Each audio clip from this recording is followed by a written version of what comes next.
श्री गुरु चरण सरोज रज निज मन मुकुर सुधारी बरनौ रघुबर विमल जसो जोदायको फलचारी बुद्धिहीन तनु जानिके सुमिरौ पवन कुमार बल बुद्धि विद्या देहु मोहि हरहु कलेश विकार। जय सीताराम जय सीताराम जय सीताराम। संकट मोचन बजरंग बली की जय, संकट मोचन बजरंग बली की जय, संकट मोचन बजरंग बली की जय।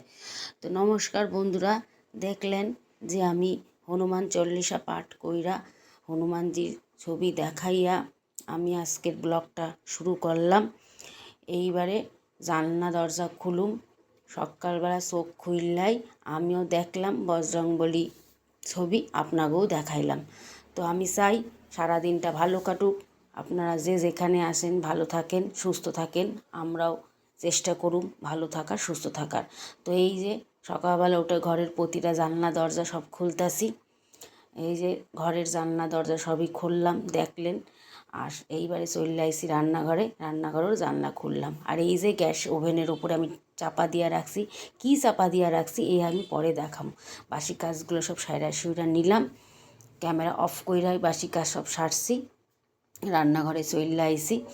আইসা এইবারে যেহেতু আমার এখন বাসি কাজ অনেক কইমা গেছে, অনেক রুটিন চেঞ্জ হয়েছে, পুরনো রুটিনে আইতে একটু সময় লাগবে কয়েকটা দিন পরে।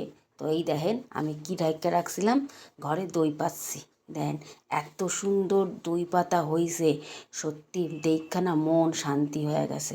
রাতের বেলা যখন দই পাচ্ছিলাম তখন সেগুলো আপনাকেও দেখাই নাই, জানাইও নাই, কারণ একটু টেনশানে ছিলাম, যদি ঠিকঠাক করে না পারতে পারি তো সেইটাতে একটা মান সম্মানের ব্যাপার হয়ে যাবে না।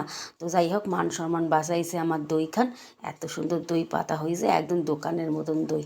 এটা যখন এখন ফ্রিজে রাখুম, যখন খামো তখন দেখানো যাবে না। তা যাই হোক, দই পাতা হয়ে গেছে, ফ্রিজে ঢুকায় রাখছি। এইবারে যামু আমার জারে নিয়ে ডাক্তারের কাছে। আগের দিন দেখলেন আমি ডাক্তারের কাছে গেছিলাম, এখন আবার জারে নিয়ে যামু রিপোর্ট করতে, কয়খান রিপোর্ট করতে হবে। মেজে যা ঘুঘু পাখি যার নাম, সেই ঘুঘু পাখি চুপচাপ বৈশা বৈশা মজা দেখতেছে যে এক যা আর এক জারে নিয়ে যাইতেছে, আর সে ঠ্যাঙের ওপর ঠ্যাং দিয়ে দেখতেছে আমাদের কাণ্ড কারখানাগুলা। তো যাই হোক, আমরা ডায়াগনোসিস সেন্টারে চলে আইছি। আমার যা এই ঘরের মধ্যে ঢুকে গেছে, আমার বাইরে দাঁড় করায় রাখছে, আমার ভেতরে ঢুকতে দেবে না। তা যাই হোক, ভেতরে কিছু রিপোর্ট করা হয়েছে, আবার বসায় রাখছে। ওই যে আমার যা দেখেন ঘাড়ে হাত দিয়ে প্রায় শুয়া পড়ছে, কি প্রচুর লোক, বাপরে বাপ, লোকের মেলা সমস্যা, শুধু কি আর আমার সমস্যা? তা সমস্যা হয়েছে, সমস্যা সমাধান করার জন্য মানুষ যে যেখানে যায় সেখানে যাইতে হবে সমস্যা সমাধানকরণের জন্য। তা আমি ওইখানে গিয়া যারে রাইখা, আমার মেজো যারে ফোন করে রাইখা তারে ওই ঘরে ডায়াগনোসিস সেন্টারে বসাই দিয়ে আমি বাইরে চলে আসি, কারণ আমার আবার ঘুম থেকে উঠেই তো গেছি, তাই তো ঘরে রান্না বান্না খাওন দাওয়ান রয়েছে, তা বাড়ি এসে রান্না বান্না করলাম, দুপুরের খাওয়া দাওয়া করলাম, কইরা এই যে সেই দইটার কথা মনে পড়ছে হঠাৎ দুপুরে খাওয়ানোর পর।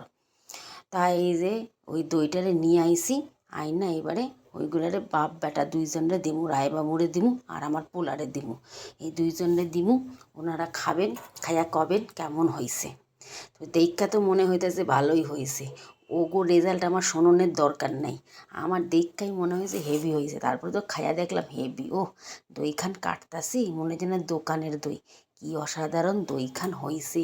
আপনারা দেখেন বন্ধুরা, আপনারা দেখলেও কইবেন, মনে মনে ভাবতেছেন আপনারাও হয়তো দেখা যে কি সুন্দর দইখান হয়েছে, সত্যি অসাধারণ হয়েছে বন্ধুরা। একটু জল কাটেনি, দই কেটে কেটে দেওয়ার পরেও, তারপরে যখন আবার বাকি দইখান ফ্রিজে ঢুকায় রাখছি, তারপরেও সেই দই একটু জল কাটেনি, খুব সুন্দর দইখান পাতা হয়েছে। জীবনেই প্রথম দই পাচ্ছি, জানি না বিগত দিন পারুম কিনা এরম করে পাততে। তাই তারপরে চইলা আইছি সন্ধ্যার সময় চা খাইয়া নিছি, খাইয়া হঠাৎ চা খাইতে খাইতে ভাবলাম যে রান্নাঘরে জানলাটা যেন একদম বিধি খিস্তিরি অবস্থা হয়েছে, এইটারে ঘষা মাইজে একটু পরিষ্কার পরিচ্ছন্ন করতে হবে। সব কিছুই তো পরিষ্কার পরিচ্ছন্নকরণের লাগে, তা হঠাৎ মনে হলো এই দায়িত্বটা আমারই নিতে হবে।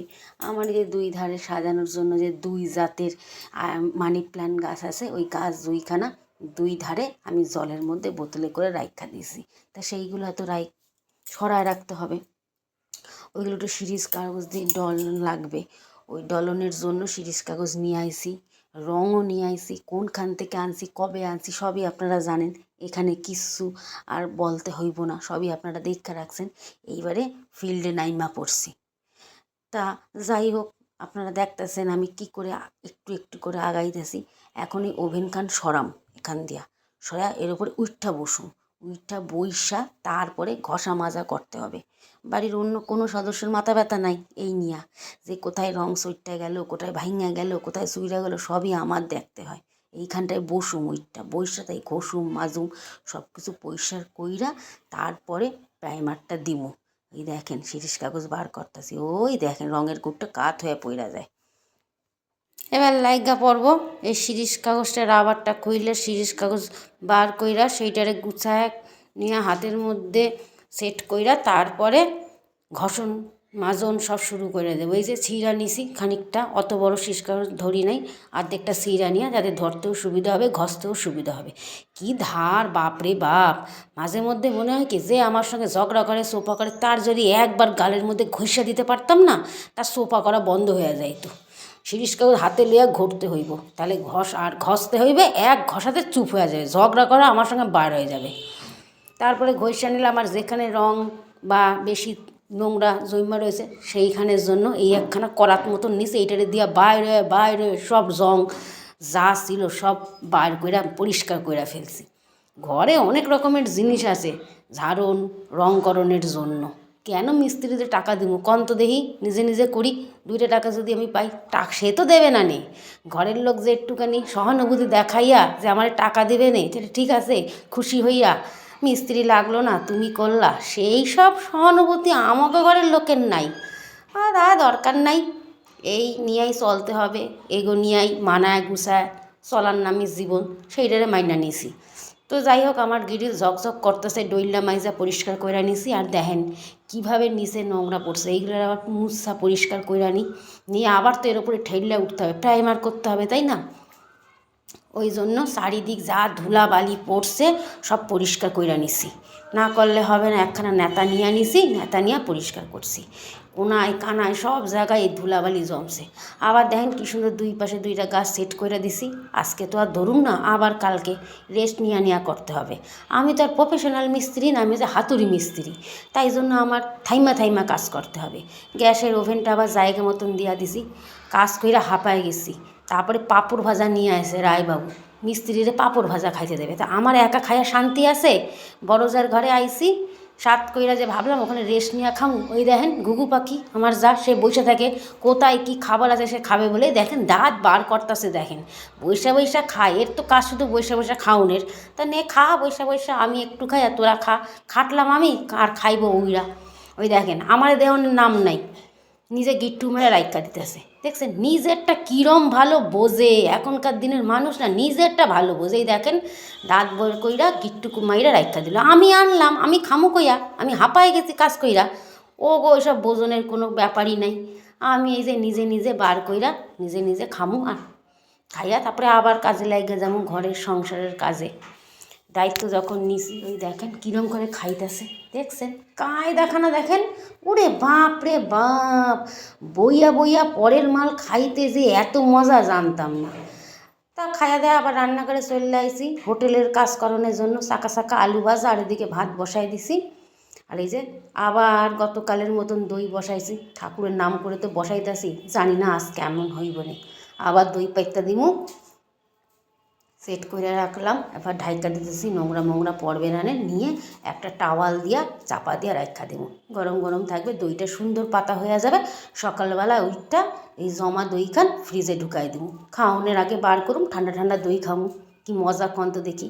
এটা পুরো গরমকালটা করুম, টক দই খাওয়া খুব ভালো স্বাস্থ্যের পক্ষে। টিভিতেও দেখি, আর এখন তো টিভি দেখানোর লাগে না, হাতে ফোন থাকলেই বোঝা যায় যে টক দইয়ের উপকার কী আছে।